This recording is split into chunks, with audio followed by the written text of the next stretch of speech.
Shalom sahabat ngobras, ngobrol Alkitab santai. Puji nama Tuhan, akhirnya kita kembali setelah sekian lama kita tidak mengupload konten mengenai ngobrol Alkitab santai. Meresponi permintaan sahabat-sahabat ngobras dari seluruh penjuru Indonesia, bahkan beberapa negara yang lain, teman-teman yang suka mengikuti ngobras, mereka mengajak untuk kita belajar mengenai sejarah panjang konflik Israel-Palestina dari sudut pandang Alkitab. Sebab itulah intinya ngobras, ngobrol Alkitab santai.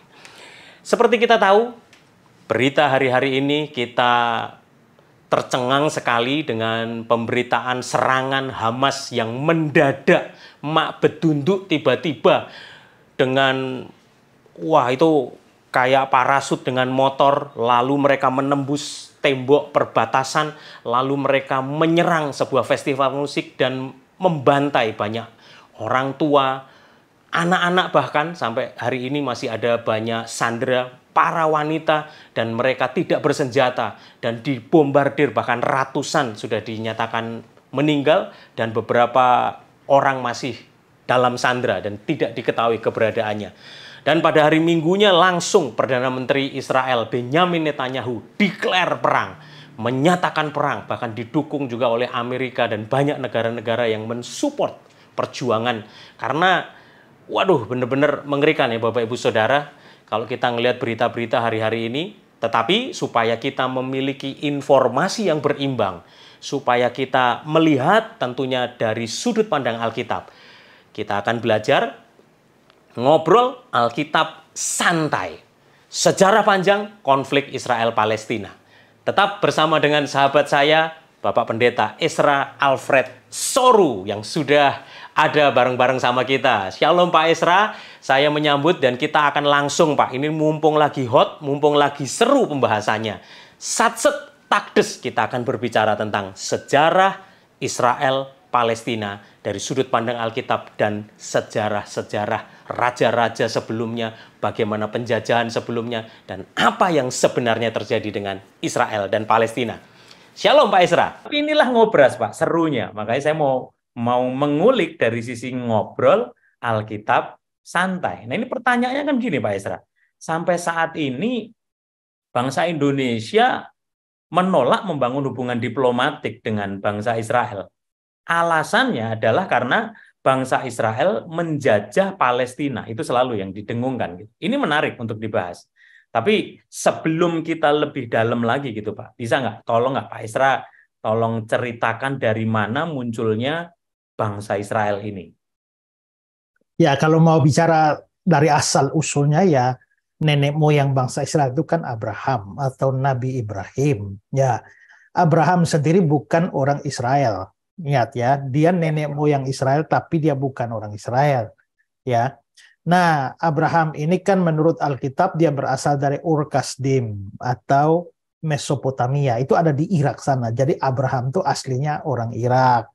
Dipanggil Tuhan dari Ur Kasdim pindah ke Haran di Turki. Lalu setelah itu masuk ke tanah Kanaan. Nanti kita bisa lihat bahwa anaknya Ishak, lalu Yakub, lalu dari 12 anak Yakub, karena nama Yakub pernah diubah menjadi Israel, namamu bukan lagi Yakub tapi Israel, artinya pejuang Allah, karena dia punya anak-anak 12, lalu menjadi suku-suku dan akhirnya berkembang menjadi sebuah bangsa. Ya, nah karena itu jugalah maka kita bisa melihat asal-usulnya dari sana.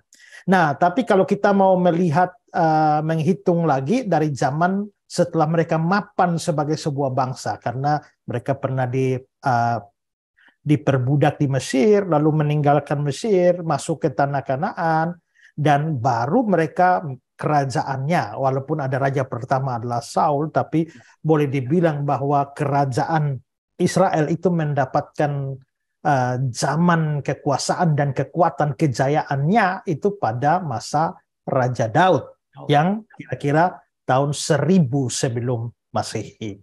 Hanya saja pernah hilang beberapa kali dalam sejarah. Ketika pengganti Daud, Salomo memerintah, tapi Salomo mati, lalu pecahlah menjadi dua kerajaan, satu kerajaan selatan, satu kerajaan utara.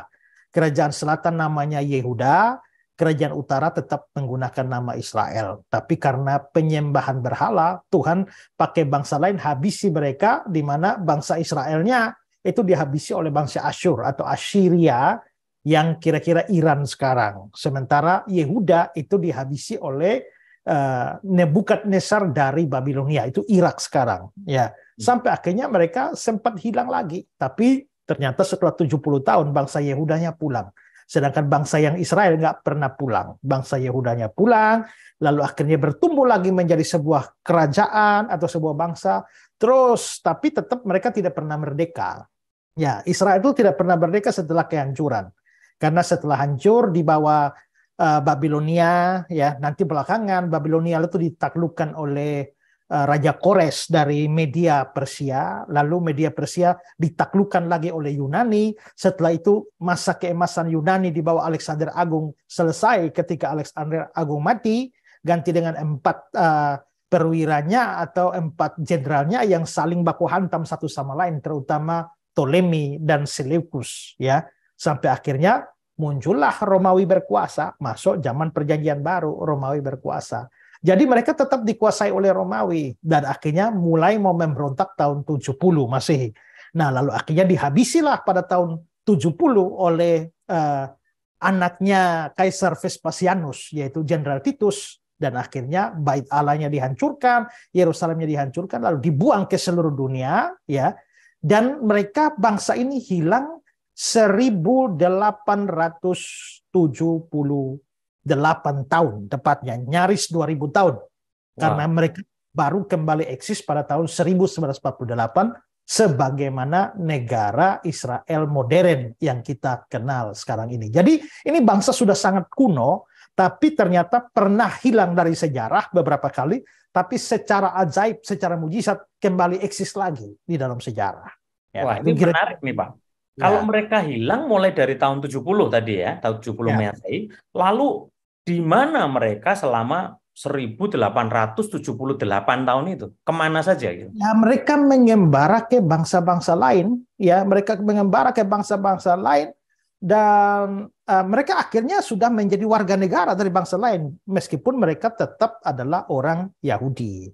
Gitu. Nah, kita sedang ngobrolin tentang bangsa Israel. Tapi Pak Esra bicara tentang Yahudi. Ini saya yakin banyak sahabat Ngobras juga mau kejelasan gitu. Apakah Israel sama dengan Yahudi? Pendapat Pak Esra?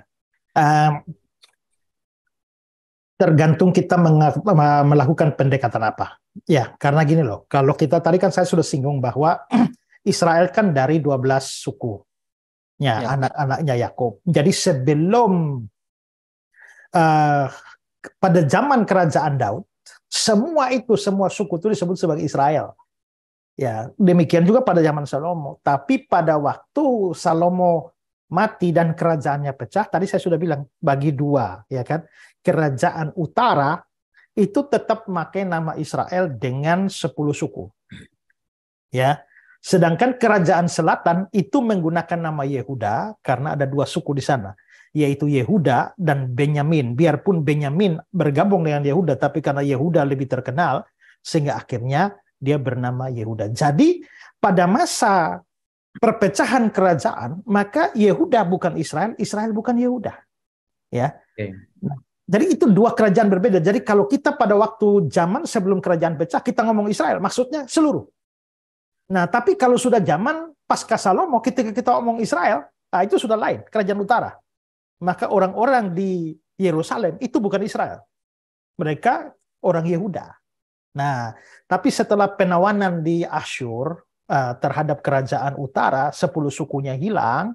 Nah, lalu penawanan di Babilonia terhadap bangsa Yehuda, nanti yang pulang ke tanah Israel itu hanya bangsa Yehuda. Maksudnya dari kerajaan Yehuda, termasuk adalah suku Benyamin dan juga orang Lewi yang belakangan juga ikut bergabung karena imam-imam Lewi ditolak ketika kerajaan utara jatuh pada penyembahan berhala.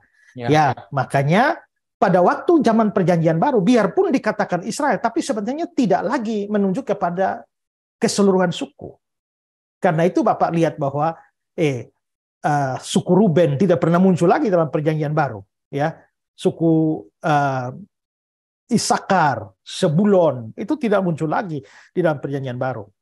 Paling-paling adalah suku Lewi, Yesus dari suku Yehuda, Paulus dari suku Benyamin, ya, dengan sisa apa? Mungkin ada sisa-sisa suku Asher itu dari Hana itu ya.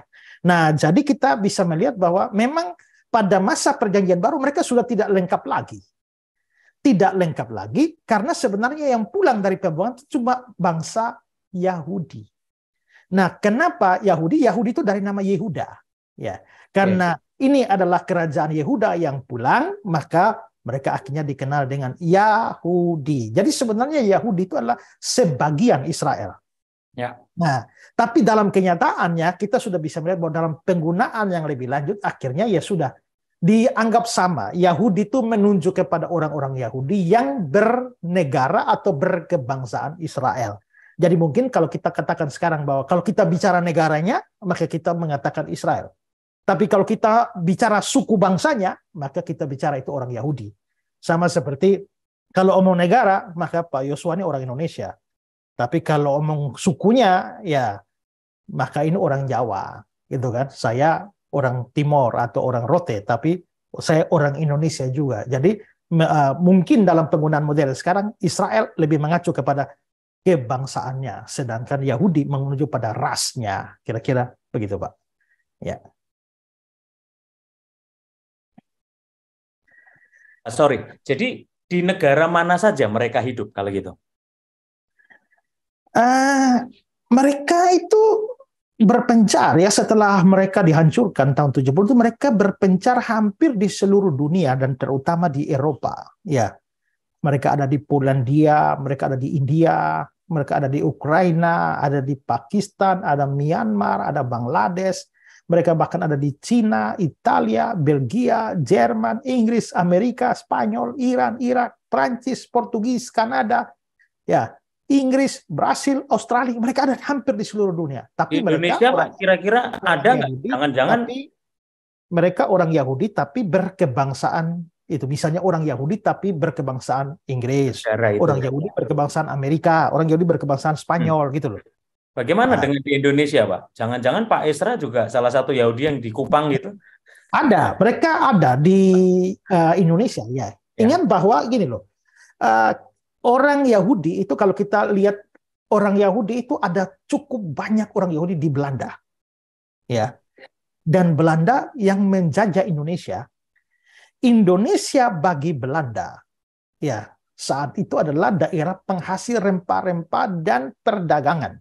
Dan orang Yahudi itu adalah orang yang sangat jago di dalam bidang perdagangan. Karena itulah maka mustahil kalau ketika Belanda datang menjajah kita, lalu orang Yahudi tidak ikut di dalamnya, itu rasanya agak mustahil. Ya. Nah, keberadaan mereka di Indonesia itu dapat dilacak. Ya. Ada seorang penulis buku namanya M. Wibowo. Ya, dia itu menulis buku judulnya Yahudi di Indonesia. Ya, Yahudi di Indonesia. Coba saya mau share kata-kata dia. Ya, dia kasih keterangan begini.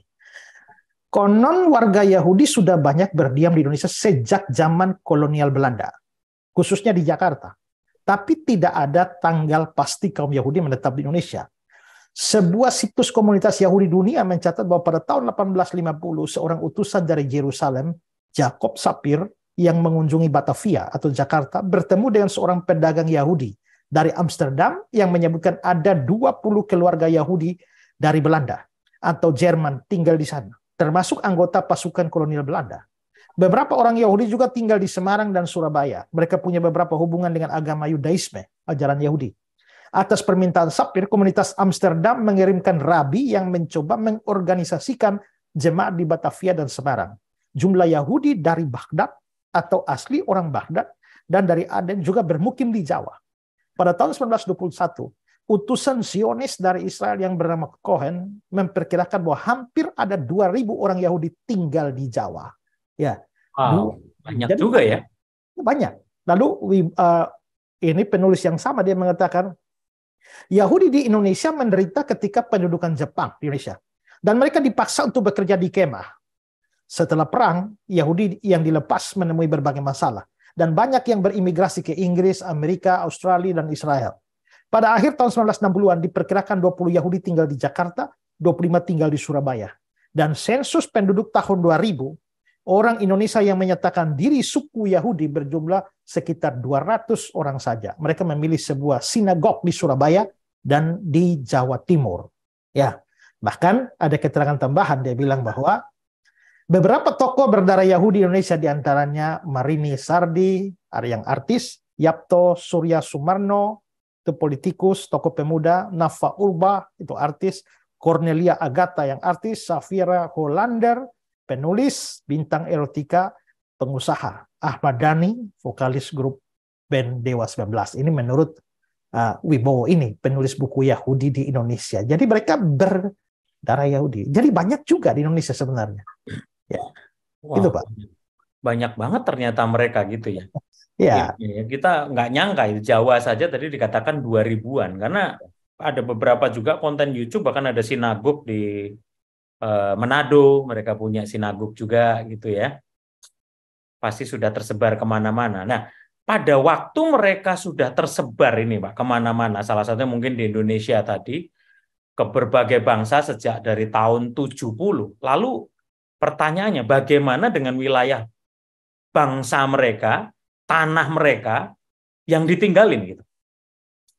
ya. Jadi tadi saya bilang ya bahwa ini bangsa sudah hilang beberapa kali itu ya.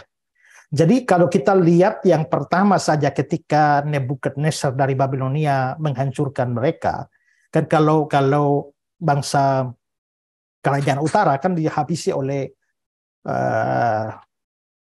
Asyur. Lalu selatan yang Yehuda ini dihancurkan oleh Babel. Tapi satu hal yang perlu diketahui gini Pak, bahwa strateginya Raja Asyurbanipal, maupun juga Nebukadnezar Raja Babel itu sangat jitu. Kan gini, mereka bangsa yang menguasai bangsa lain, dan mereka selalu berpikir bagaimana meminimalisir potensi pemberontakan. Nah, saya ambil contoh gini dulu Pak. Belanda datang menjajah kita di Indonesia. Ya, dan Belanda tinggal di kita di Indonesia. Lalu menjajah kita di tanah air kita. Lalu terjadilah kita memberontak di Ponegoro, memberontak di Jawa Tengah sana, ya, lalu Cut Nyak-Din di Aceh sana, Patimura di mana itu? Maluku. Ambon sana, Maluku sana ya. Nah, dan macam-macam. Kita bisa bersatu, makanya kita merasa ada persatuan itu penting untuk pemberontakan. Makanya ya ada Soempa Pemuda ya. Apa itu? Untuk bersatu, Sumpah Pemuda kan.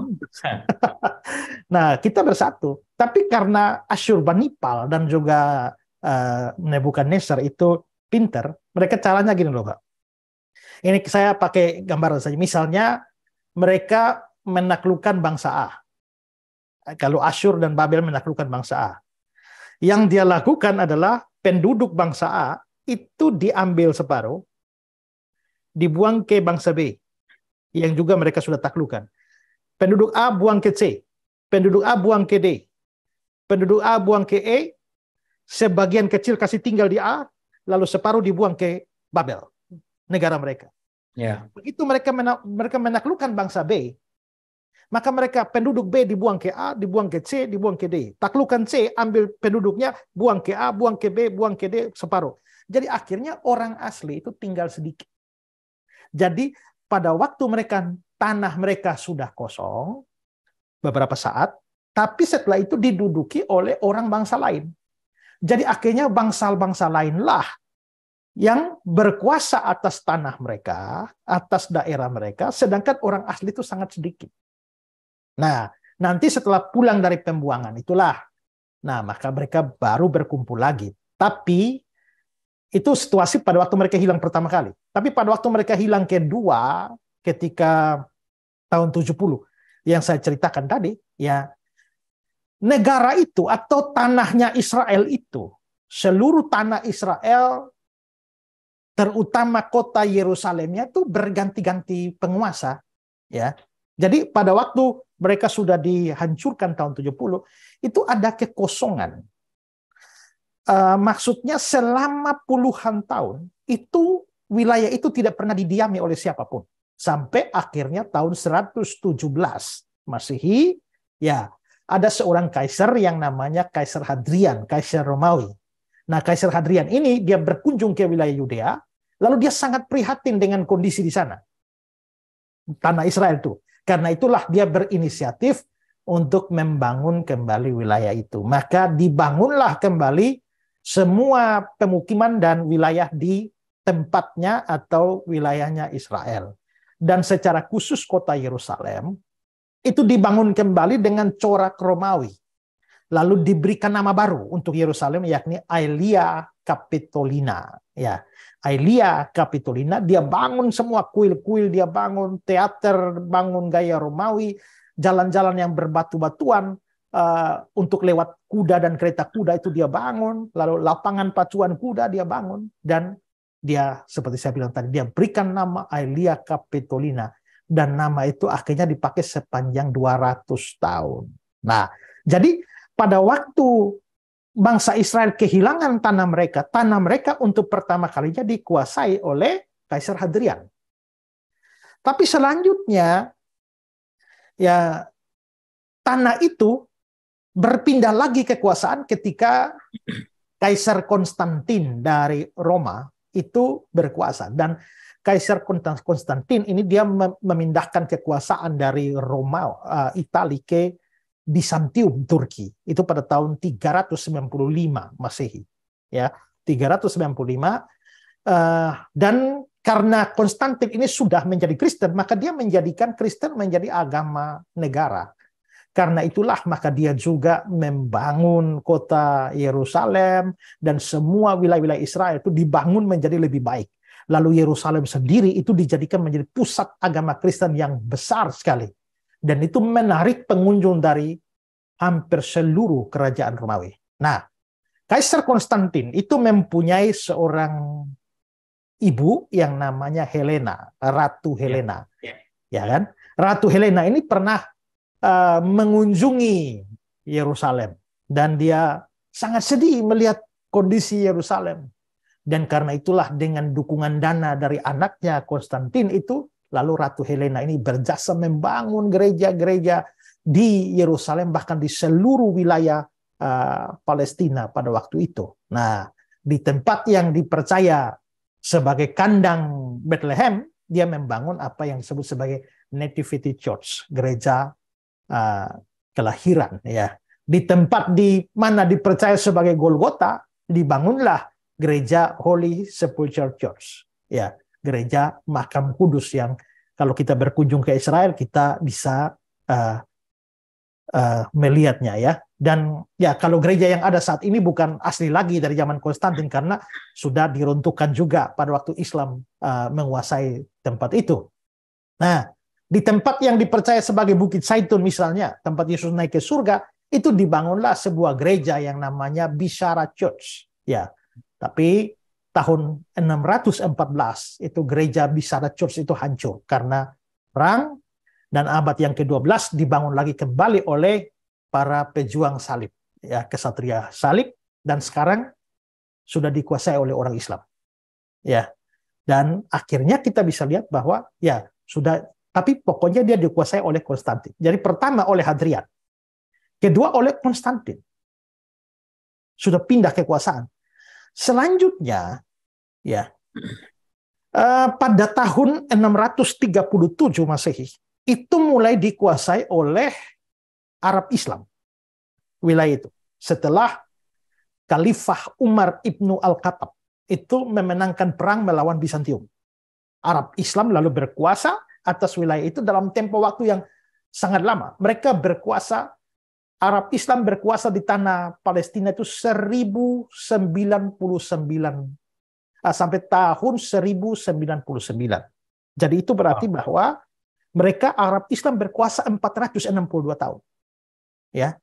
Nah, Khalifah Umar itu lalu mengganti nama Yerusalem yang ada saat itu, yang waktu itu dikenal sebagai Aelia Capitolina, yang diganti namanya oleh Kaisar Hadrian. Itu si Khalifah Umar ini mengubah namanya itu dengan nama bahasa Arab menjadi Al-Quds atau kota Kudus. Ya. Nah, jadi sudah 3 penguasa Pak ya. Jadi pertama Hadrian, kedua Konstantin. lalu Arab Islam. Ya. Nah, saya tambahkan keterangan sedikit. Semasa Muhammad hidup, nabinya umat Islam ini, dia pernah cerita. Bahwa ceritanya benar apa tidak, kita nggak ada urusan di situ. Pokoknya faktanya dia pernah cerita bahwa dia terangkat ke surga untuk menerima wahyu yang terakhir dari Gunung Muria, tempat Abraham mempersembahkan Ishak. Dan itu juga menjadi tempat Bait Allah Yahudi. Nah, Muhammad naik ke surga terima wahyu itu dengan menggunakan burung namanya burung burak. Nah, itulah makanya makanya ada pesawat namanya pesawat burak itu, Pak. Nah, itu kan dari burungnya Muhammad itu yang naik ke atas itu, ya bawa dia. Nah, pada waktu itu kan itu di posisi Bait Allah. Sedangkan Bait Allah kan sudah hancur seperti saya ceritakan tadi. Nah, pada waktu Khalifah Umar menaklukkan Yerusalem, dia lalu pergi cari tempat yang mana nabinya itu naik ke surga. Dan dia begitu prihatin bahwa ternyata di tempat itu sudah dijadikan tempat pembuangan sampah oleh orang Kristen. Nah, akhirnya dia mulai menyuruh bersihkan wilayah itu dan dia mulai membangun 2 masjid di atasnya. Yang satu bernama Masjid Al-Aqsa dan yang satu adalah Masjid Al-Sakrah. Itu pada tahun 691. Ya. Ini 2 masjid yang dibangun itu ya. Itulah yang ada di kawasan Al-Aqsa yang selama ini sering kita lihat gitu Pak ya. Iya. Jadi kalau kita pergi ke Israel ya, mungkin sebentar untuk bisa bedakan 2 itu ya.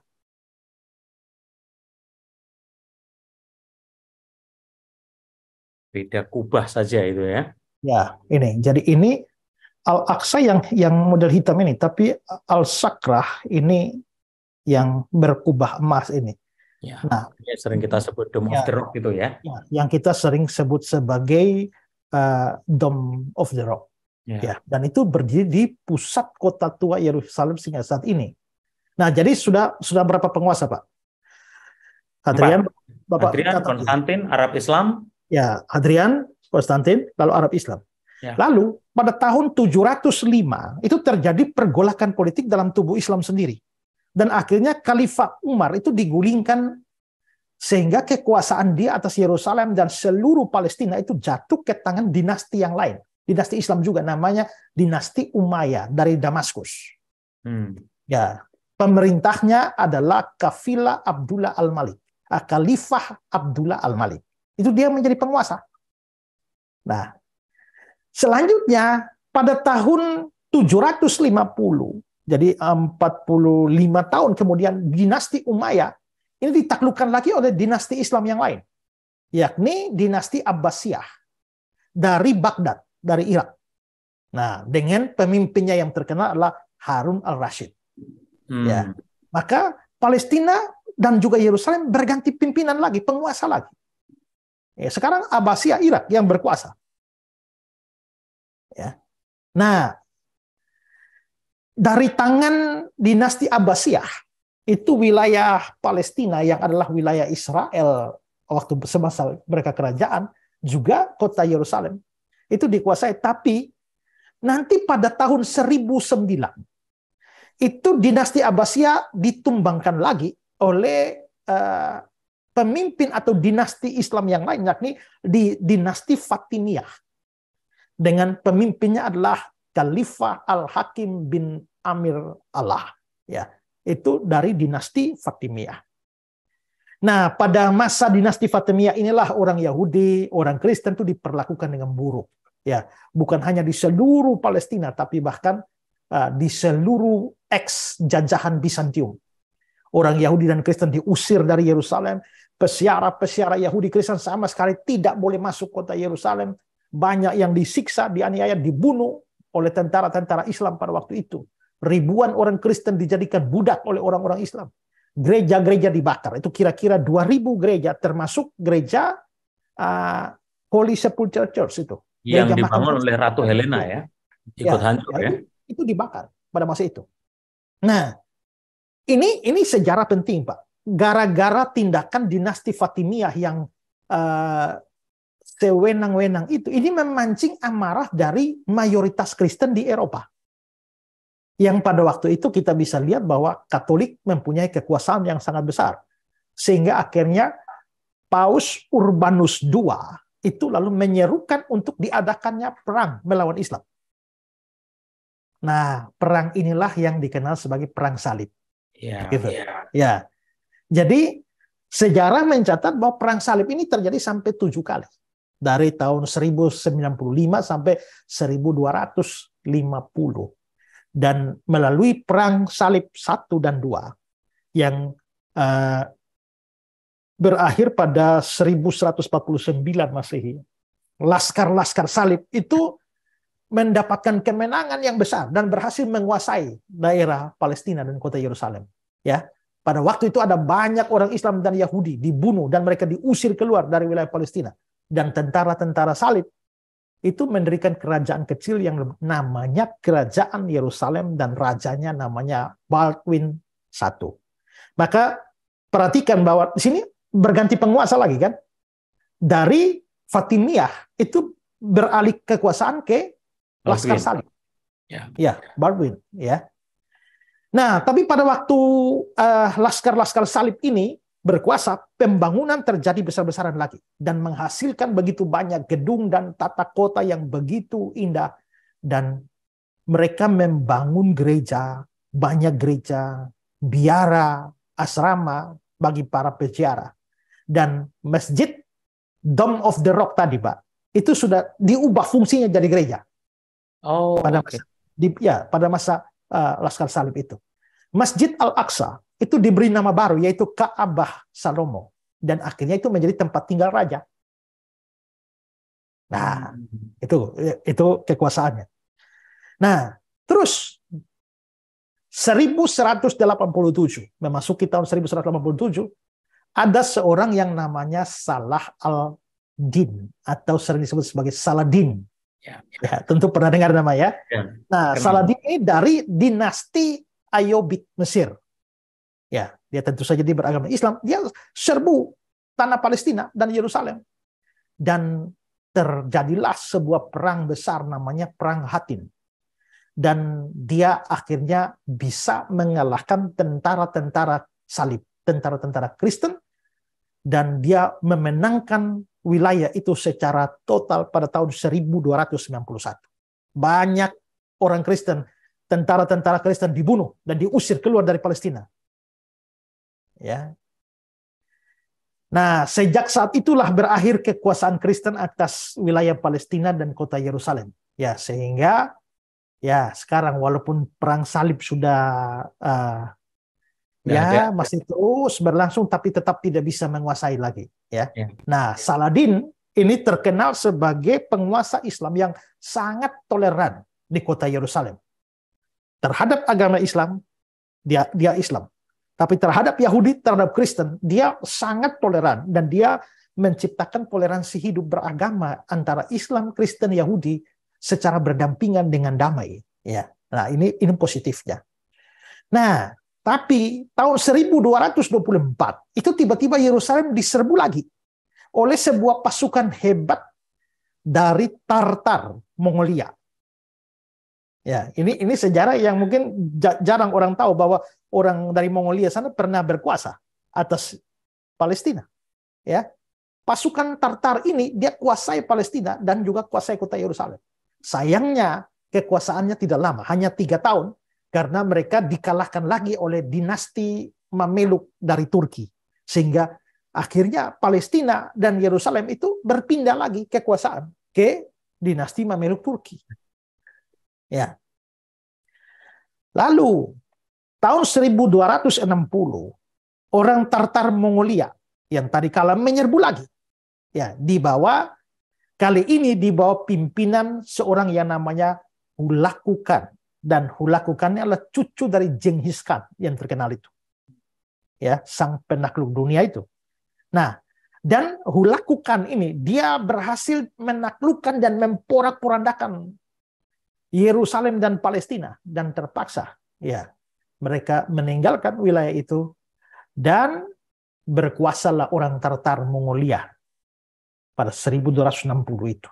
Sayangnya kekuasaannya tidak cukup lama. Beberapa saat kemudian dinasti Mameluk kembali lagi merebut kerajaan wilayah Palestina itu dan juga kota Yerusalem.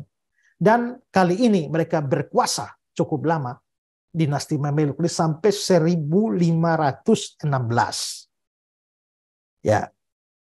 Nah, belum berakhir. Setelah itu muncul lagi satu dinasti hebat di Konstantinopel. Dari Istanbul. Konstantinopel itu Istanbul, ya, di Turki. Dan dinasti ini terkenal namanya dinasti Ottoman. Nah, dinasti Ottoman inilah menyerbu Palestina dan Yerusalem sehingga akhirnya menumbangkan dinasti Mameluk. Dan mereka berkuasa. Nah, kekuasaan atas Palestina dan kota Yerusalem jatuh ke tangan Ottoman Turki dengan pemimpinnya yang terkenal adalah Sultan Sulaiman. Ya. Dinasti Ottoman ini berkuasa atas Palestina dan Yerusalem dalam waktu yang sangat lama, 4 abad. Dari 1516 sampai 1917 baru Ottoman tumbang. Ya. Nah, sayang sekali bahwa para pemimpin dinasti Ottoman ini tidak terlalu menganggap Palestina sebagai wilayah yang penting, juga kota Yerusalem. Karena itulah maka 50 tahun pertama dari pemerintahan Ottoman Turki, wilayah Palestina dan Yerusalem itu diabaikan. Dan dalam 350 tahun setelah tanah Palestina, dalam waktu 350 tahun setelah itu, tanah Palestina itu dibiarkan melarat dan miskin, termasuk Yerusalem. Nyaris tidak ada orang yang tinggal di sana. Sehingga Mark Twain sendiri, ya, itu mengatakan, dia pernah berkunjung ke sana dan dia bilang Yerusalem itu telah kehilangan keagungan masa lalunya dan sekarang menjadi kampung yang menggenaskan. Nah, ya, meskipun begitu di wilayah Palestina dan juga kota Yerusalem tetap dihuni oleh orang-orang Arab yang makin hari makin banyak di wilayah itu, sehingga akhirnya tempat itu ya boleh dibilang kalau kalau dikuasai secara politik oleh Ottoman Turki, tapi penduduknya adalah lebih banyak Arab Palestina. Nah, jadi kalau Bapak tanya setelah Israel hilang tahun 70 itu tanah mereka tuh bagaimana? Ya tanah mereka pindah-pindah penguasa seperti yang saya ceritakan panjang lebar itu. Nah, kira-kira begitu, Pak.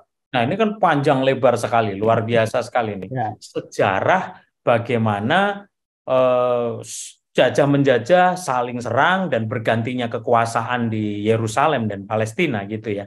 Saya balik lagi, itu dikuasai oleh banyak pihak, gentian terus. Nah, bagaimana dengan kehidupan orang Yahudi yang terpencar di beberapa negara itu? Ya, panjang itu. Ya, sementara tanah mereka dicaplok oleh banyak bangsa. Ya, ini kalau kita mau ngomong nih, Pak, ya, sebenarnya tanah Palestina itu milik siapa? Ya. Kota Yerusalem itu milik siapa? Lalu kalau kita urut sejarah, ya. Nah, siapa yang berkuasa lebih dulu di sana? Nah, itu kan jadi menarik. Jadi sebetulnya siapa merampas siapa? Ini kan penting ini. Ya, makanya ya kalau kita bilang oh ini jajah ini rampas ini, ya bisa salah yang seperti Pak Yos bilang, ini mungkin karena buta sejarah. Ya.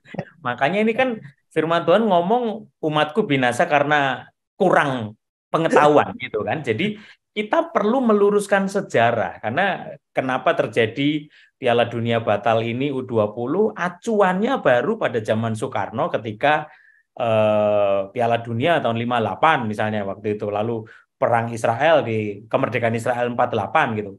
Kita lupa. Nah, melalui ngobras ini, Pak, ngobrol Alkitab santai, kita tariknya lebih ke belakang supaya kita lebih balik lagi tadi, Pak. Jadi orang-orang ini gimana ini yang tersebar ini? Nah, jadi memang tadi saya cerita ya bahwa ada 2 kali mereka hilang ya pada zaman Babel dan Zaman modern tahun 70 itu. Nah, sebenarnya saya geser sedikit kepada zaman Babel itu. Pada waktu orang Yahudi itu dibuang ke Babilonia, ada satu perkembangan yang menarik. Ya, perkembangan itu adalah bahwa ternyata orang-orang Yahudi itu mulai masuk ke dalam dunia dagang. Ya. Sehingga mereka menjadi orang yang sangat mahir dalam perdagangan.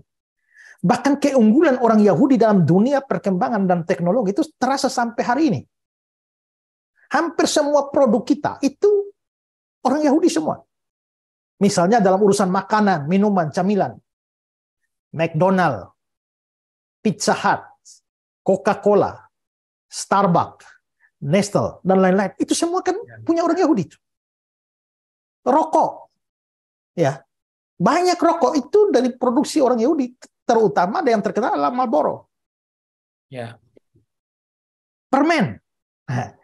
Mentos. Ya. Winston. Itu semua tuh produk orang Yahudi. Dalam dunia hiburan ada Hollywood, ya, ada Paramount Company, ada Walt Disney dan macam-macam. Itu juga orang Yahudi. Urusan kosmetik dan kecantikan. Estée Lauder, L'Oreal, Revlon, Johnson Johnson. Itu Yahudi semua. Ya nggak usah jauh-jauh. Kita pakai online sekarang ini, Facebook gitu. Facebook, ya. Dulu Nokia, Motorola, zaman itu terkenal, itu juga Yahudi.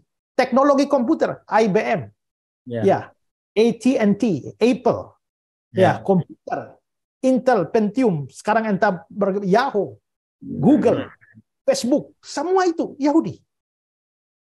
Urusan media massa, ABC, CNN, National Geographic, New York Times, The Washington Post, majalah Times, kantor berita Reuters, semua Yahudi. Ya. Orang-orang Yahudi menguasai dunia olahraga. Dulu mantan penguasa Chelsea, Roman Abramovich, itu kan dia menguasai Chelsea, itu orang Yahudi.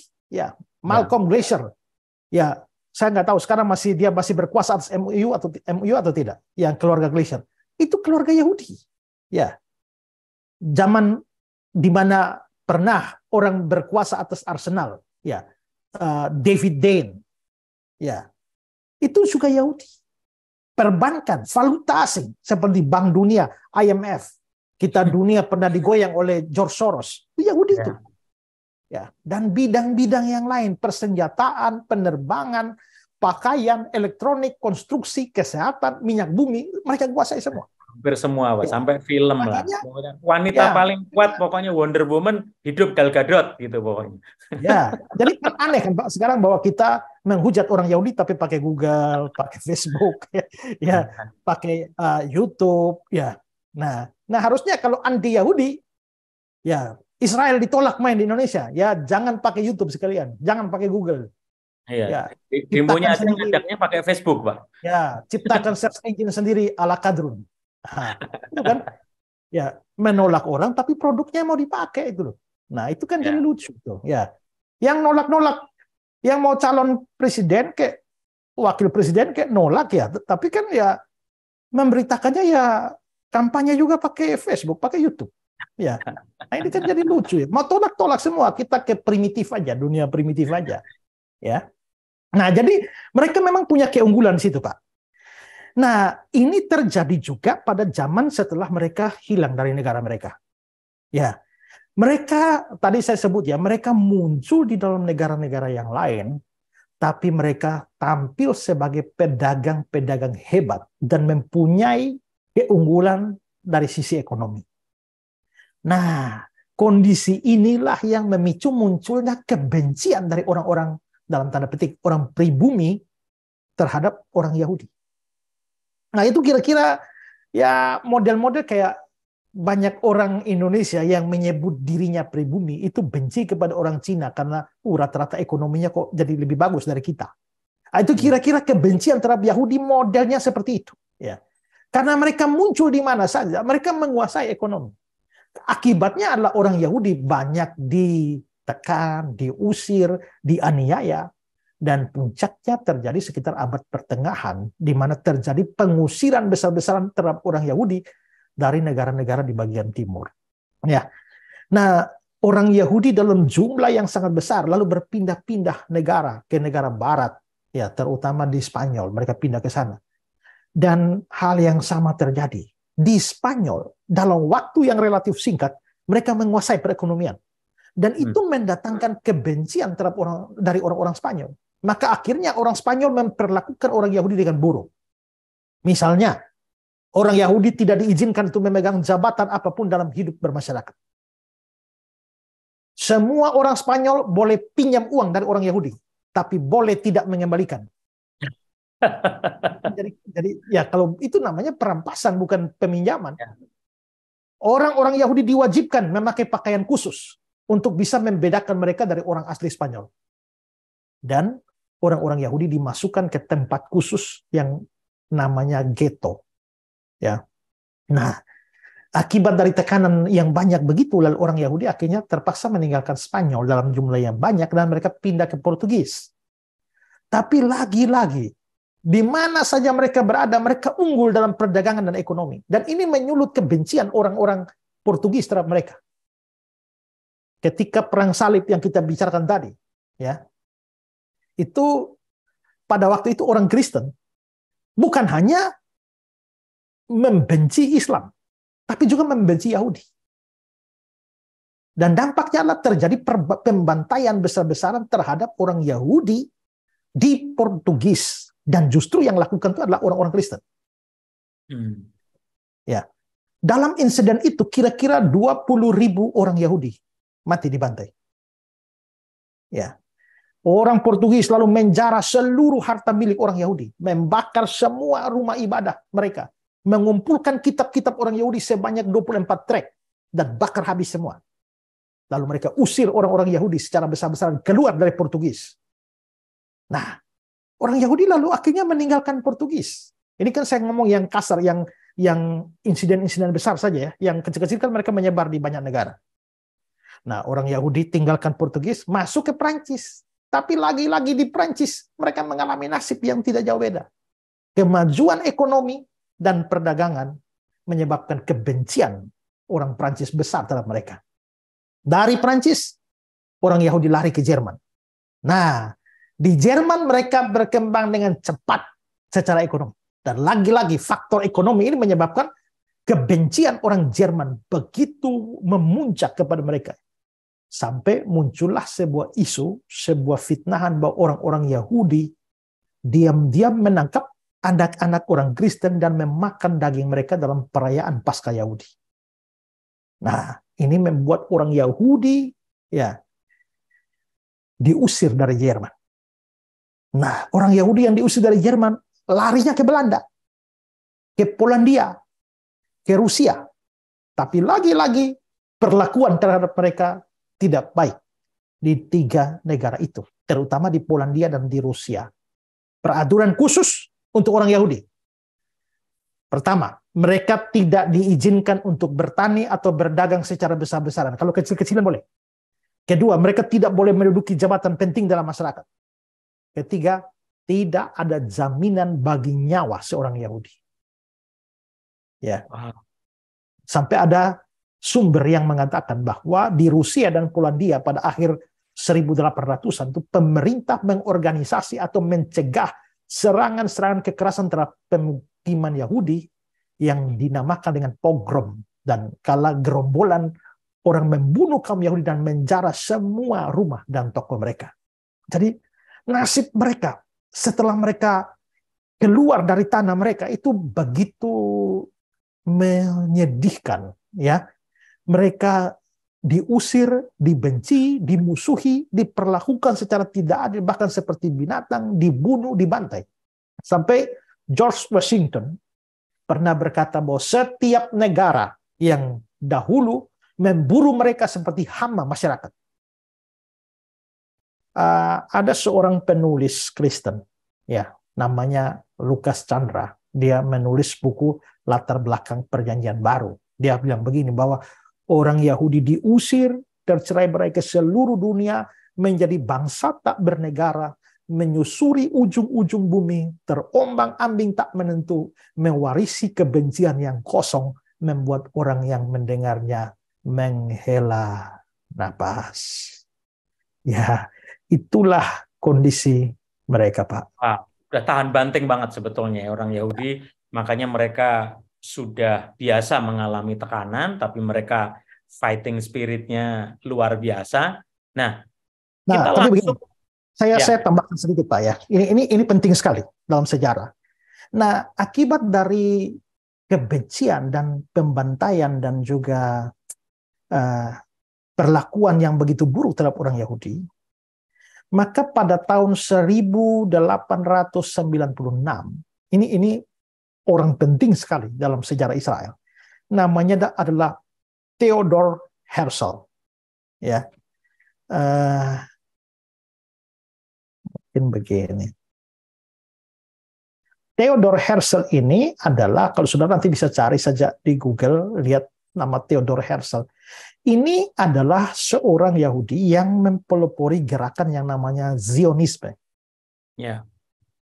Nah, dia bertujuan, Zionisme ini bertujuan untuk mengusahakan satu daerah atau satu negara di mana orang Yahudi bisa hidup dengan aman dan mengatur diri sendiri. Ya, karena mereka kan terancam di seluruh dunia nih.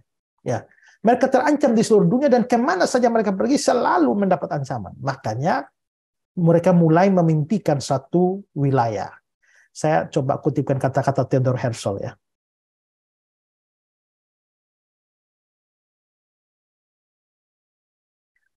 Dia bilang begini, kami adalah masyarakat. Kami mencoba untuk hidup dan berbaur dengan masyarakat lain. Kami tidak dihargai. Begitu banyak penyerangan terhadap orang-orang Yahudi di berbagai negara, Rusia, Rumania, Jerman, Prancis. Saya tidak percaya adanya kedamaian lagi. Jadi izinkan kami untuk memerintah sebuah area di dunia ini, di mana kami dapat mendirikan negara kami sendiri. Ada dua negara yang sesuai, Palestina dan Argentina. Pada kedua wilayah itu, banyak orang Yahudi tinggal. Kami akan mencapai kesepakatan dengan penduduk yang telah ada dan menawarkan untuk membangun jalan-jalan yang baru. Akan meningkatkan kesejahteraan di dalam negara-negara di sekitar kami melalui berbagai cara. Jadi jauh sebelum ada Israel itu, Theodor Herzl sudah mengacu kepada tanah Palestina yang adalah tanah asli mereka dan juga Argentina. Ya. Nah, itu mimpi dari Zionisme itu.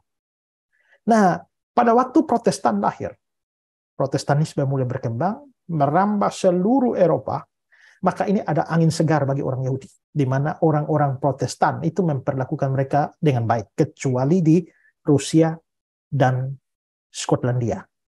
Nah, angin kebebasan inilah dimanfaatkan oleh orang Yahudi untuk berkembang secara besar. Mereka lalu menyebar hampir ke seluruh negara di dunia, termasuk negara-negara yang pernah mengusir mereka. Ya, kembali ke Polandia, India, Ukraina, Pakistan, Myanmar, Bangladesh, Cina, Italia, Belgia, Jerman, Inggris, Amerika, Spanyol, Irak, Prancis, Portugis, Kanada, Brasil, Australia, masuk semua. Setelah masa era Protestanisme ini. Dan mereka lagi-lagi berkembang pesat. Nah, ini sesuatu yang menarik yang perlu saya ceritakan, baik. Ya, sementara mereka berkembang dengan menarik di seluruh negara, pertumbuhan orang Yahudi paling pesat itu di Jerman. Ya, menurut sensus tahun 1933, orang Yahudi di Jerman itu ada 500.000 jiwa. Dan 80% dari mereka ya sudah berkebangsaan Jerman. Dan tidak semua beragama Yahudi. Ada yang menjadi Katolik, ada yang menjadi Protestan. Tapi mereka Yahudi.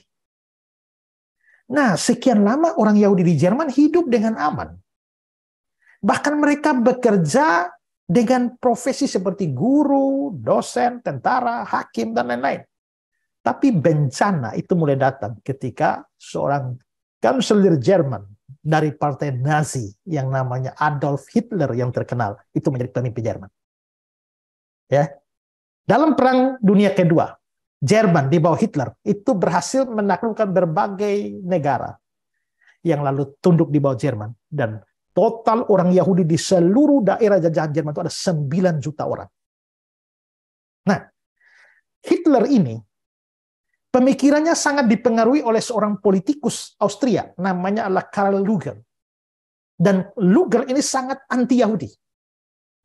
Hitler lalu mengadopsi pikirannya Lueger tentang apa yang disebut sebagai ras unggul.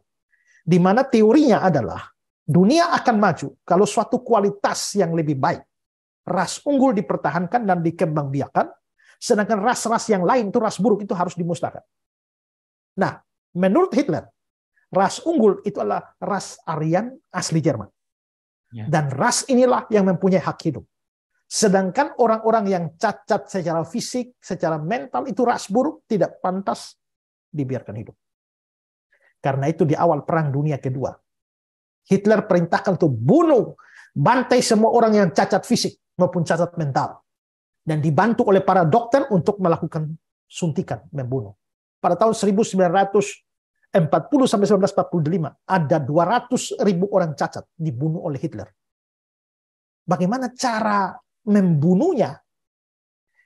Mereka dibunuh dalam kamar-kamar gas yang dirancang secara khusus. Bayi, anak kecil, penyandang cacat juga dibantai lewat suntikan obat dengan dosis mematikan. Dan juga dengan cara dibiarkan kelaparan. Mayat korban itu dibakar dalam oven yang namanya krematorium. Ya, sampai akhirnya mereka penguburan massal karena saking banyaknya. Kalau saudara lihat ini adalah tunjukkan bagaimana kubur dari orang-orang itu ya. Holocaust ini Pak ya. Belum Pak. Ini pekuburan di Hadamar, tempat korban pembantaian euthanasia. Ya. Ini belum Holocaust. Ya. Ini orang cacat. Yang orang cacat. Nah, pada Maret 1933 Hitler itu mengkoordinasi penyerangan brutal terhadap orang-orang Yahudi di Jerman. Tentara Nazi menyerang toko-toko ya milik orang Yahudi di Jerman. Mereka memasuki ruang sidang, menyeret para hakim, para pengacara Yahudi ke jalan-jalan di mana mereka menerima aksi-aksi penghinaan dari pabrik. Nazi melakukan boikot nasional atas usaha-usaha Yahudi di Jerman. Itu kira-kira mungkin mulai kacau seperti Indonesia tahun 98 tuh Pak. Ya. Nah, semua PNS berdarah Yahudi itu dipecat. Semua pekerja, semua manajer perusahaan berdarah Yahudi, PHK semua. Sementara itu, dari Paris, terdengar kabar bahwa seorang pemuda Yahudi telah membunuh petinggi Jerman di Paris. Ini membuat Nazi begitu marah dan tanggal 9 November 1938, aksi kekerasan terhadap kaum Yahudi pecah di seluruh Reich. Dan dalam 2 hari, 250 sinagog dibakar. Dan lebih dari 7.000 tempat usaha milik Yahudi dirusak, dijarah. Lusinan orang Yahudi dibunuh dan dikubur di rumah sakit, di sekolah, di tempat kaum Yahudi. Sementara polisi hanya mendiamkan saja. Dan keesokan paginya, 30.000 laki-laki Yahudi Jerman ditangkap. Dan mereka dikirim ke kamp-kamp konsentrasi, tempat di mana ratusan ribu orang di sana dibantai dan tewas. Perempuan Yahudi ditangkap, dikirim ke penjara. Usaha-usaha milik orang Yahudi tidak diizinkan beroperasi kembali, kecuali dikelola oleh non-Yahudi. Jam malam diberlakukan bagi mereka. Ya. Dan ya, pada saat seperti itu mereka terpaksa melarikan diri. Tahun 1939, 900 orang Yahudi melarikan diri dari Jerman dengan menggunakan kapal yang namanya Saint Louis, mau pergi ke Kuba. Sebelum mereka dapat izin masuk oleh pemerintah Kuba, ya, mereka terpaksa berlabuh di Havana. Mereka dapat kabar pemerintah Kuba awalnya mengizinkan, tapi akhirnya menarik. Tidak mengizinkan satu Yahudi pun masuk ke Kuba. Mereka langsung mengadakan pelayaran ke Amerika. Tapi sesampainya di Florida, mereka pun ditolak Amerika. Sehingga dengan putus asa, mereka terus berlayar ke Eropa. Untungnya sejumlah negara Eropa mau terima mereka. Belgia menampung 214 orang. Belanda 181 orang, Inggris 287, Prancis 224. Nah, gara-gara ini, mereka lari ini, itu membuat Hitler sangat marah. Dia akhirnya menetapkan Yahudi sebagai ras buruk yang layak dimusnahkan seperti orang cacat, basmi semuanya. Ya. Karena itulah, karena Nazi berkuasa atas hampir seluruh Eropa, maka dia kumpulkan orang Yahudi di seluruh jajahannya. Pada kamp-kamp konsentrasi ada 3 juta orang Yahudi. Nah, maka mereka dibiarkan tidak makan, ya, kelaparan, lalu yang lainnya, sisanya 3 juta dimasukkan ke dalam ruang yang dikunci, disemprotkan gas beracun ke dalamnya, sehingga jutaan orang Yahudi mati. Nah, kalau kita melihat bagaimana, inilah yang dikenal sebagai Holocaust. Ini foto-foto di mana mereka ditembak, dikumpul, ditelanjangi, masuk di lubang, langsung ditembak satu-satu, kasih mati semua. Tulang-tulang mereka berserakan di mana-mana karena kelaparan dan juga karena pembunuhan yang begitu brutal. Nah, inilah yang dikenal dengan Holocaust. Nah, PBB menetapkan 27 Januari sebagai hari peringatan Holocaust. Nah, orang Yahudi yang mati dalam insiden Holocaust itu ya totalnya 6 juta orang. Wow. Nah, ini semua jelas ancaman bagi orang Yahudi. Karena jumlah ini adalah 2/3 dari komunitas Yahudi di seluruh Eropa. Nah, karena inilah Pak, maka kembali mimpi dari Zionisme untuk menemukan tempat dan keamanan bagi orang Yahudi kembali didengungkan lagi pasca Holocaust. Nah, itu sejarah panjang mereka gitu Pak. Nah, ini kan sudah dekat nih Pak, sampai di 1948. Bagaimana kisahnya sampai tiba-tiba muncul negara Israel kembali pada tahun 1948? Nah, ini kan kita geser sedikit ya. Beberapa tahun sebelum peristiwa Holocaust itu terjadi, kabar orang Yahudi telah mengalami penganiayaan yang hebat di berbagai negara. Itu sudah menjadi isu internasional. Dan ini menggoncang komunitas Yahudi di seluruh dunia. Nah, seperti saya bilang tadi, pada saat semacam inilah mereka kembali memikirkan misi Zionisme yang dikumandangkan oleh Theodor Herzl itu. Tadi sudah saya sebutkan, kami adalah masyarakat. Kami mencoba untuk tetap hidup dan berbaur dengan masyarakat lain. Kami tidak dihargai. Begitu banyak penyerangan terhadap orang Yahudi di berbagai negara. Rusia, Rumania, Jerman, Prancis. Saya tidak percaya ada kedamaian lagi. Jadi izinkanlah kami memerintah sebuah area di bumi ini di mana kami dapat memikirkan mendirikan negara kami sendiri. Nah, ini terngiang lagi di orang Yahudi.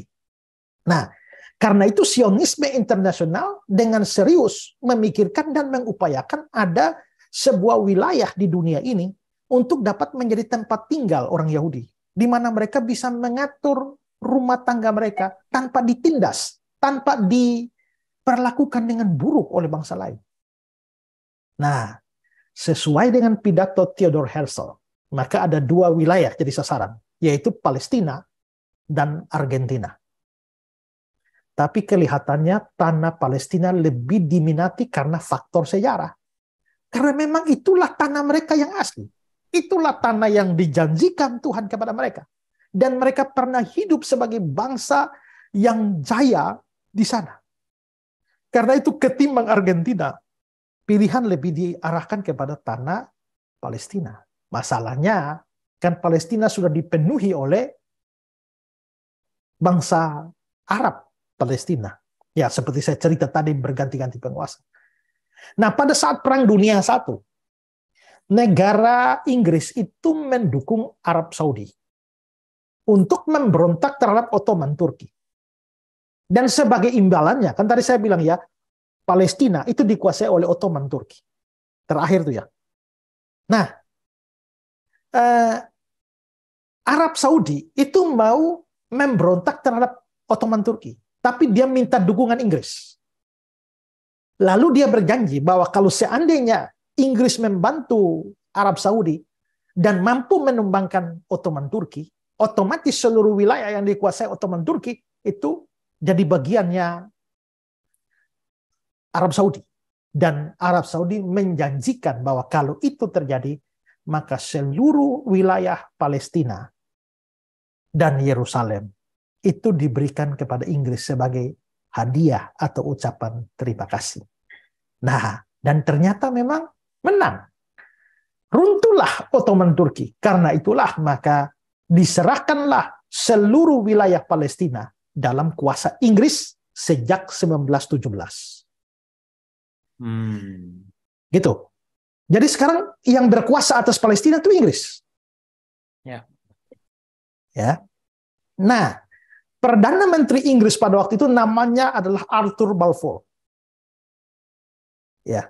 Dia itu memiliki seorang teman atau sahabat baik, seorang Yahudi kaya raya yang namanya Lord Rothschild.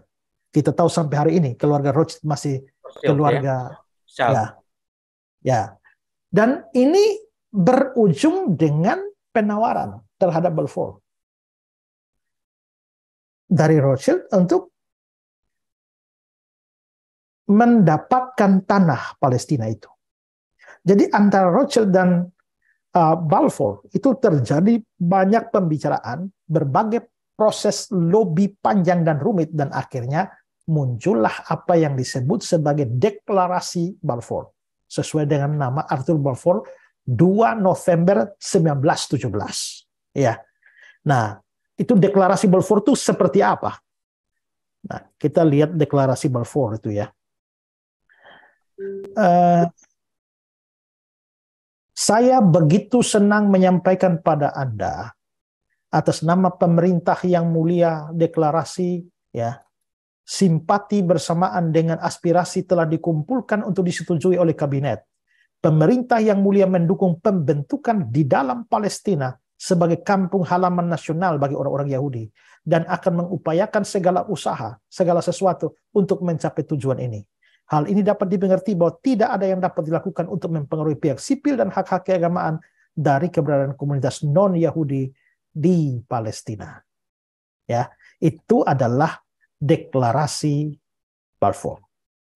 Nah, pada saat itu mayoritas penghuni wilayah Palestina itu adalah Arab Palestina yang selama sekitar 1000 tahun telah menduduki wilayah itu. Jadi cukup lama juga kan Pak ya? Ya. Sangat lama Arab sudah menduduki tempat itu. Sebagai akibat dari kekuasaan Islam beberapa dinasti ya terhadap wilayah itu sampai tumbangnya Ottoman Turki. Ketika Deklarasi Balfour disosialisasikan, maka orang-orang Arab Palestina itu melakukan protes dan menolak kehadiran orang Yahudi di wilayah mereka. Tapi negara Inggris sebagai pemilik dari wilayah itu ya tidak pedulikan. Inggris lalu mengeluarkan apa yang namanya adalah Memorandum Balfour. Ya. Dan dari Memorandum Balfour itu isinya, ya kita coba lihat Memorandum Balfour ini. Jadi sebetulnya suka-suka Inggris ya, karena dia yang berkuasa pada saat itu. Dia berkuasa, tempat dia loh. Ya. Di Palestina, kami tidak menganjurkan untuk meneruskan proses konsultasi dengan penduduk setempat. Tidak ada nego-nego. Keempat kekuatan besar berkomitmen pada Zionisme, tidak peduli benar atau salah. Zionisme adalah lebih penting dari 7.000 orang Arab yang saat ini menduduki Palestina. Itu Memorandum Balfour. Ya, karena mereka yang berkuasa atas tempat itu, ya mereka berhak menentukan siapa yang tinggal di situ. Nah, setelah keputusan ini dikeluarkan, mulailah orang Yahudi dari berbagai macam negara itu dianjurkan untuk pulang rumah. Ya. Dianggap pulang rumah, dan saat itu ada sekitar 35 orang Yahudi, 35.000 orang Yahudi memasuki Palestina. Nah, kedatangan mereka ini ditolak oleh Arab Palestina, dan mereka lalu mengadakan penyerangan terhadap orang Yahudi. Itu mulai tahun 1936. Tapi Inggris lalu turun tangan dan taklukkan mereka, karena Inggris penguasanya. Ya. Ya, sejak saat itu orang Yahudi dari berbagai macam belahan dunia terus berdatangan di wilayah Palestina, termasuk korban-korban Holocaust dari Inggris, dari Jerman, yang merasa tidak ada lagi tempat aman bagi mereka di dunia. Ya, tapi lagi-lagi, ya, Arab Palestina tidak mau merelakan tanah mereka untuk orang Yahudi. Dan sejak saat itulah permusuhan Arab Yahudi dimulai sampai dengan sekarang ini. Konflik tidak terhenti terjadi di antara kedua komunitas. Ya, 1 juta orang Arab berselisih dengan 400.000 orang Yahudi. Nah, melihat kondisi seperti ini, Inggris sudah takut karena konfliknya makin besar nih. Ya, melihat kondisi ini, Inggris lalu akhirnya tarik diri dari rencana mula-mula. Sehingga akhirnya Yahudi yang sudah terlanjur masuk ke tanah Palestina itu sudah tidak ada dukungan lagi dari Inggris. Gara-gara itu Yahudi berpikir bahwa memang kita tidak bisa mengandalkan orang lain. Tidak bisa mengandalkan bangsa lain. Harus berjuang sendiri. Nah, sementara ketegangan terjadi di Palestina, ya, pecahlah pembunuhan Hitler terhadap 6 juta orang itu ya. Jadi setelah kan kita lihat bahwa ada pembunuhan banyak dan puncak Holocaust itu, dan akhirnya mereka memikirkan masalah ini lalu dibawa ke PBB 27 November 1947. Lalu dilakukan voting terhadap negara-negara anggota PBB terhadap rencana pembentukan negara Israel di Palestina. Nah, pada saat itu Sionisme internasional melakukan lobby politik ke PBB untuk menyetujui pembentukan negara Israel di Palestina. Hasilnya apa? 13 negara menolak. 10 negara abstain. Dan 33 negara setuju, termasuk Amerika. Berarti mayoritas anggota PBB setuju pembentukan negara Israel di Palestina. Ya. Yang nolak 13, abstain 10. Karena itulah keputusan akhirnya diberikan, yaitu wilayah Palestina itu akan dibagi menjadi 2, yaitu Arab Palestina di bagian barat laut berbatasan dengan Mesir. Sisanya diberikan kepada orang Yahudi. Sedangkan Yerusalem itu langsung dikendalikan oleh PBB. Nah, setelah keputusan itu, Sionisme lalu mempersiapkan segala sesuatu pembentukan negara mereka. Tapi perlawanan mulai datang dari dunia Arab. Peperangan pun terjadi dengan diusirnya orang-orang Arab dari wilayah Israel yang ditetapkan oleh PBB.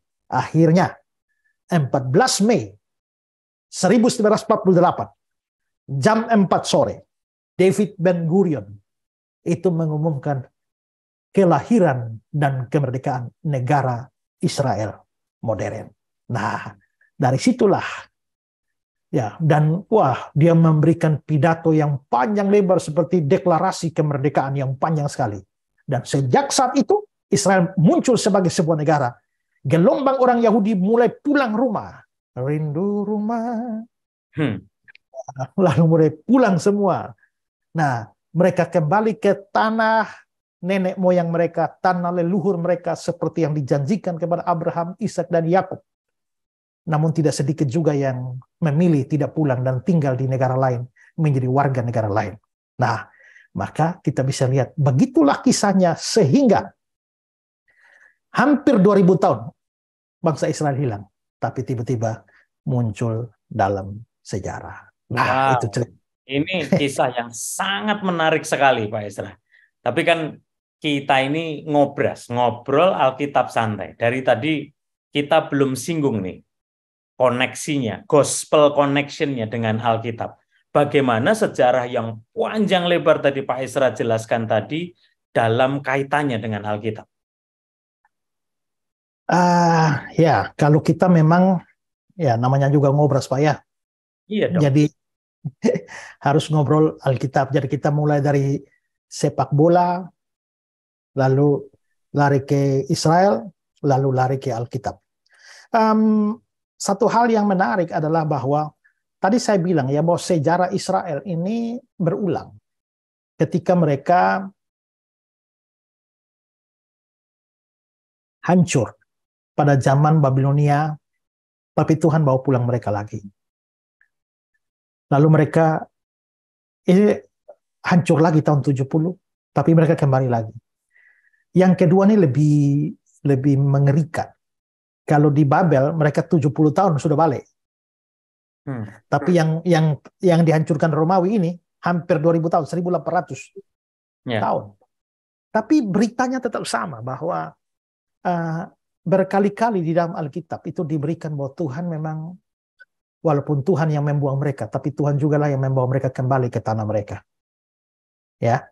Nah, coba saya ajak kita lihat beberapa ayat ini ya.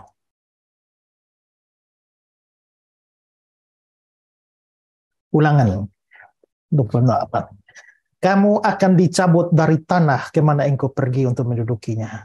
Berarti tanah Kanaan, tanah Palestina itu ya. Tuhan akan menyerahkan engkau ke antara segala bangsa dari ujung bumi ke ujung bumi. Betul.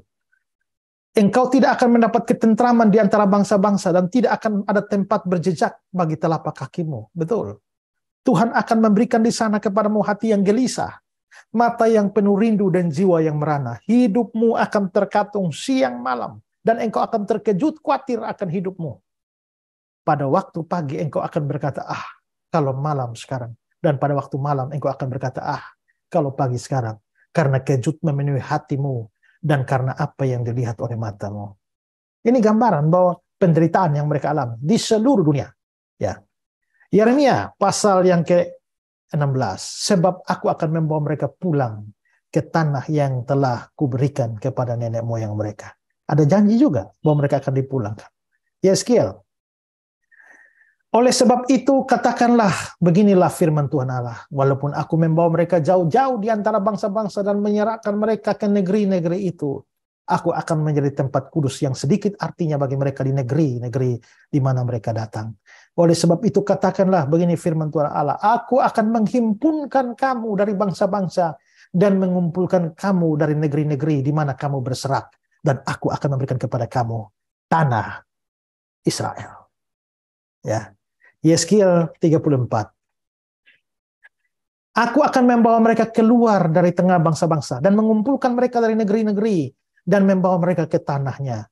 Aku akan mengembalakan mereka di atas gunung-gunung Israel dan di alur-alur sungainya di semua tempat kediaman orang di tanah itu. Yeskiel 36. Aku akan menjemput kamu dari antara bangsa-bangsa, mengumpulkan kamu dari semua negeri dan akan membawa kamu kembali ke tanahmu. Yeskiel 37. Katakanlah kepadanya, begini firman Tuhan Allah, sungguh aku menjemput orang Israel dari tengah bangsa-bangsa kemana mereka pergi.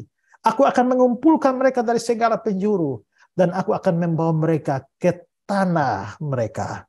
Aku akan menjadikan mereka satu bangsa di tanah mereka, di atas gunung-gunung Israel, dan satu raja memerintah mereka seluruhnya. Mereka tidak lagi menjadi dua bangsa, karena tadi perpecahan kan. Mereka tidak lagi menjadi dua bangsa dan tidak lagi terbagi menjadi dua kerajaan. Mereka akan tinggal di tanah yang kuberikan kepada hambaku Yakub, di mana nenek moyang mereka tinggal. Ya, mereka, anak-anak mereka maupun cucu cicit mereka akan tinggal di sana untuk selama-lamanya. Aku akan memberkati mereka dan membuat banyak. Aku akan menjadi Allah mereka dan mereka akan menjadi umatku. Maka bangsa-bangsa akan mengetahui bahwa aku Tuhan menguduskan Israel pada waktu tempat kudusku berada di tengah-tengah mereka selama-lamanya. Lalu Amos 9, aku akan memulihkan kembali umatku Israel. Mereka akan membangun kota-kota licin, tandas dan mendiaminya. Mereka akan menanam kebun-kebun anggur dan minum anggurnya. Mereka akan membuat kebun-kebun buah-buahan dan makan buahnya. Maka aku akan menanam mereka di tanah mereka. Dan mereka tidak akan tercabut lagi dari tanah yang kuberikan pada mereka. Firman Tuhan Allahmu. Wow, semuanya sudah jelas sebetulnya, tertulis di dalam Alkitab. Ya, walaupun saya percaya juga bahwa ini berkaitan ayat-ayat itu ada konteks waktu pemulangan pertama, ya, tapi juga sangat relevan, ya, sangat absurd kalau kita mengatakan bahwa nyaris 2000 tahun hilang lalu muncul kembali, itu sesuatu kebetulan tanpa tangan Tuhan mengatur itu. Ya, meskipun kita sahabat Ngobras mulai dari gagalnya Indonesia ikut dan menjadi tuan rumah Piala Dunia, tetapi dari Ngobras, ngobrol Alkitab santai ini, saya rindu membukakan mata kita, membukakan wawasan kita mengenai kata penjajahan Israel terhadap Palestina. Ini sebetulnya dari yang disampaikan Pak Esra tadi aja udah kebalikan.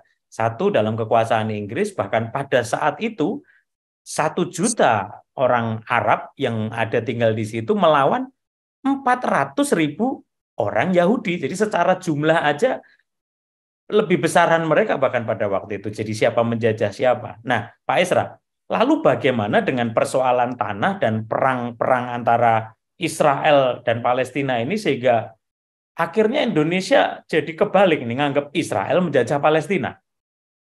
Pendapat Pak Ezra. Nah, ini ceritanya panjang lagi, ya.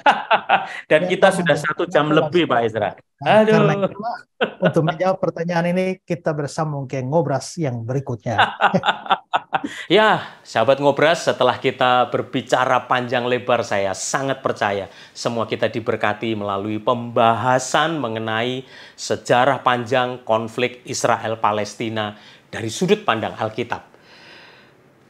Tanpa terasa, waktunya ternyata cepat sekali, sudah 1 jam berlalu. Jadi tunggu saja tanggal mainnya, ada part 2, ada seri kedua. Kita akan membahas lebih detail lagi dan lebih spesifik lagi mengenai jalur Gaza, mengenai Hamas, dan bagaimana sebetulnya peta perpolitikan di Israel, khususnya di Palestina.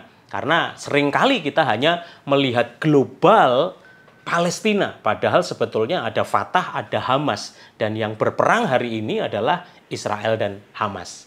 Jadi, buat Anda yang masih pinisirin, penasaran, nanti tunggu seri berikutnya. Masih bersama saya, Yosua Yan, dalam Ngobras, Ngobrol Alkitab Santai. Tuhan Yesus memberkati.